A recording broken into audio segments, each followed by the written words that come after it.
Railway మంత్రి అశ్విని వైష్ణవ్ మంచి educated IIT candidate. కాకపోతే ఉన్నది ఏంటంటే పెద్ద స్థాయిలో ఆలోచిస్తాడు కానీ కింద స్థాయిలో ఆలోచించాడు. ఇంతకుముందు కూడా మాట్లాడుకున్నాం. ఒరిస్సాలో జరిగినప్పుడు స్వయంగా అక్కడే కూర్చుని అదంతా సెట్ రైట్ అయ్యేదాకా కూర్చున్నాడు. ఒక మంత్రి అట్లా కూర్చునేది ఇంతవరకు ఎప్పుడు జరగలేదు. ఆ విషయంలో ఆయన గుడ్. మైనస్ ఏంటంటే మనం ఇంతకుముందు కూడా మాట్లాడుకున్నట్టు హ్యూమన్ టచ్ తగ్గిపోయింది.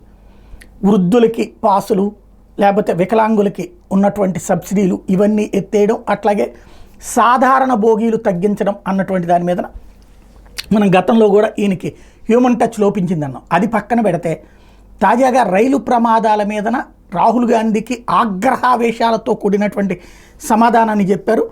రోజు భారతీయ రైల్లో ప్రయాణిస్తున్న 2 కోట్ల మందిలో భయాందోళనలు సృష్టించొద్దు, రెయిన్బోలో కష్టించి పనిచేస్తున్నట్టు 12 లక్షల మంది రైల్వే ఉద్యోగుల ఆత్మస్థైర్యం దెబ్బతీయొద్దు, వాళ్ళు అహరహం శ్రమిస్తున్నారు అంటూ రాహుల్ గాంధీ మీద తీవ్రస్థాయిలో విరుచుకుపడ్డారు. రైల్వే ప్రమాదాలు 0.24% గతంలో ఉంటే 19% వచ్చాయని అప్పట్లో రైల్వే మంత్రి మమతా బెనర్జీ ఇదే పార్లమెంట్లో ప్రకటిస్తే చప్పట్లు కొట్టిన మీరు ఇవాళ రోజున 0.03% మేము రైలు ప్రమాదాల సంఖ్యను తగ్గిస్తే ఇప్పుడు మా మీద విరుచుకుపడతారా అంటూ నిలదీస్తున్నారు. ఆయన ఆగ్రహంతో ప్రశ్నించారు రాహుల్ గాంధీని.